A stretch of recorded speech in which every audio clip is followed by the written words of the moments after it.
Tu t'entraînes seul en boxe thaï, mais ton niveau ne progresse pas. Alors il y a de grandes chances que tu sois en train de perdre ton temps. Pas parce que tu es nul ou que tu manques de motivation, non. Mais parce que tu t'entraînes mal. Tu vois, s'entraîner seul, c'est un énorme avantage. Tu peux faire du volume, répéter une technique, progresser vite. Mais si tu répètes des erreurs, tu vas juste les graver dans ton style. Et au bout de 6 mois, t'as pas progressé, t'es juste devenu plus à l'aise dans un mauvais style. Alors aujourd'hui, je vais te montrer 3 exercices que tu peux faire seul. Mais on va travailler 3 points spécifiques. On va travailler le cardio en combat, on va travailler la distance et on va travailler la précision. Mais surtout, on va voir comment s'entraîner intelligemment.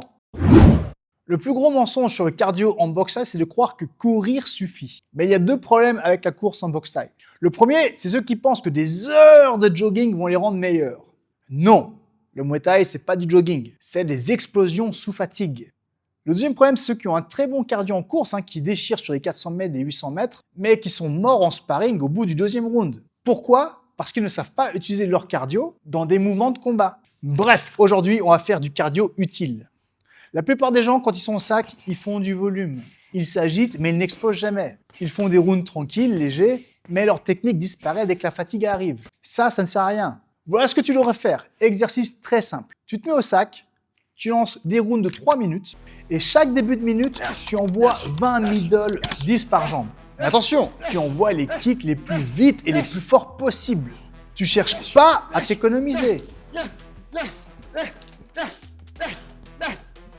Et le reste de la minute, tu continues d'envoyer des coups, mais tu dois rester puissant et rapide et avec une bonne technique, même fatigué. Tu vois, réussir à envoyer des coups propres quand tu es fatigué, ça va changer ton niveau.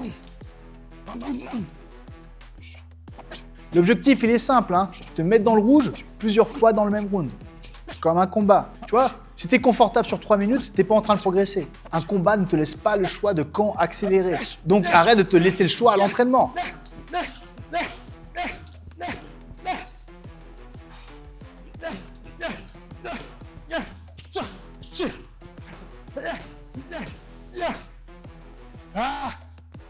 Le cardio utile, c'est celui qui te permet de frapper fort avec une bonne technique, même quand tu es déjà mort.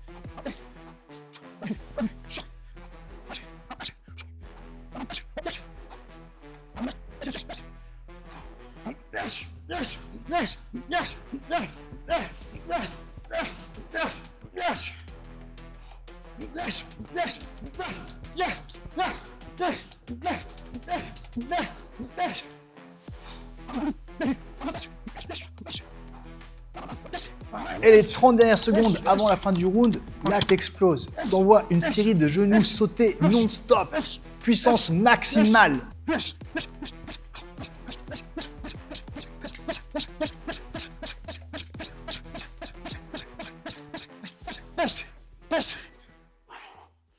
Ah, c'est dur. Mais c'est nécessaire. Maintenant, on voit les erreurs fréquentes et fais bien attention à ça quand tu fais cet exercice. L'erreur numéro 1, c'est de se retenir sans s'en rendre compte. Toi, tu commences à être fatigué, donc tu vas commencer à t'économiser, à frapper un peu moins vite, un peu moins fort. Ah, c'est pas très dur en fait, des kicks. Bah, ça sert à rien. Je préfère que tu sois claqué et que tu as besoin de faire 3 secondes de pause plutôt que tu fasses tout le round et puis ça va, t'as géré tranquille. Ouh. Deuxième erreur, faire du volume mou au lieu d'exploser. Toi, tu as fait tes kicks, puis après, hop, tranquille, posé. Non, ça c'est très mauvais. Parce que qu'est-ce qui va se passer en combat? Tu vas faire la même chose. Pas bon. Erreur numéro 3, alors là, la pire, c'est la technique qui disparaît dès que tu es fatigué. Tu commences à baisser les mains, tu commences à croiser les jambes, tu commences à t'encouler les pas, tu commences à perdre l'équilibre, tu commences à te pencher un petit peu trop en avant, à être lourd sur tes pas. Attention, surveille ça. Donc ça, c'est pas bon. Donc en résumé, si tes attaques sont propres seulement quand tu es frais, ça ne sert à rien en combat. Sinon, tu vas faire 10 secondes et puis après, tu es mort. Donc voilà pour ton cardio. Mettre en forme, ça suffit pas. Parce que si tu n'es pas à la bonne distance, tu touches personne. Deuxième exercice. Maintenant, on passe à la technique. La majorité des gens pensent manquer de technique. En réalité, ils ne sont juste pas à la bonne distance. Tu vois, le sac qui bouge et eux, ils réagissent juste au sac. Ah le sac est proche, coup de coude. Ah le sac est loin, coup de pied. Sauf que non, c'est toi qui es censé contrôler le sac et pas le sac t'imposer quoi faire. Donc voilà ce que tu vas faire. Tu vas faire encore une fois un round de 3 minutes au sac, sans gants, interdiction d'utiliser tes mains. Ton objectif, c'est de garder le sac à distance en permanence. Imagine un truc très simple. Ce sac, c'est Rotang. Si tu le laisses approcher, il t'arrache la tête. Donc t'as pas le choix, tu dois le garder à distance.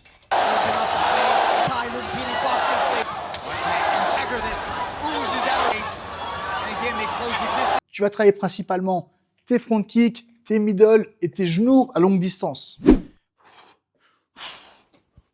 N'oublie pas, hein, tu contrôles le sac ou tu te fais détruire. De toute façon, tu vas comprendre un truc très simple. Sans les mains, tu es obligé d'apprendre à gérer l'espace. Parce que si tu contrôles la distance, tu contrôles le combat. Un bon combattant, c'est pas un combattant qui frappe juste plus. Il frappe au bon moment, à la bonne distance.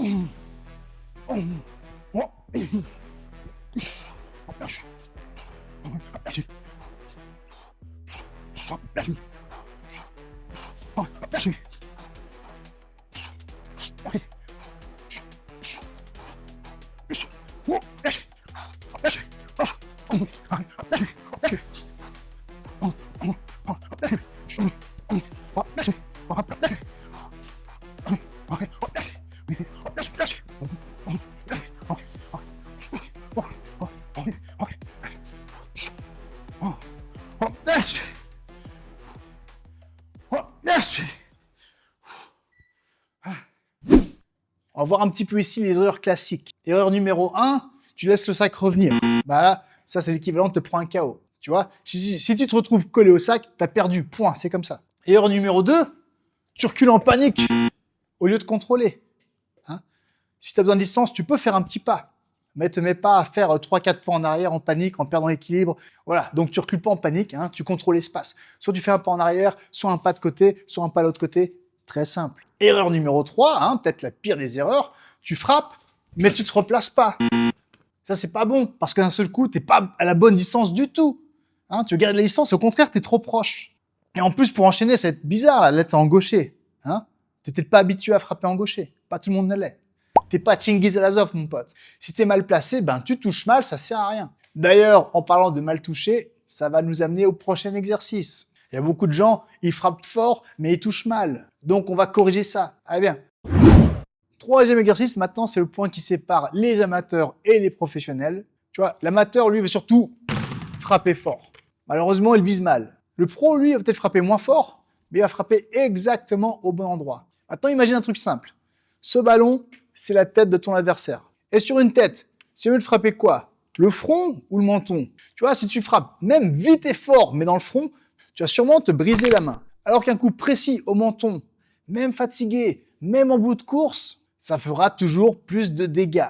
Donc ici, on va faire un exercice très simple. Tu vas enchaîner toujours l'un après l'autre, une fois un direct, une fois un crochet, une fois un direct, une fois un crochet, et un direct et un crochet, et un direct et un crochet, et un direct et un crochet, et ainsi de suite. Un coup à la fois, tu fais partir le ballon et tu le touches propre. Zéro puissance, 100% précision. Si tu rates ici, c'est pas un problème de puissance, c'est un problème de précision.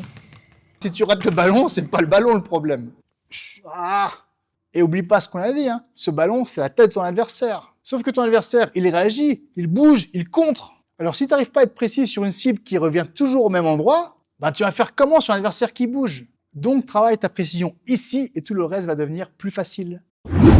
Tu vois le point commun de ces 3 exercices?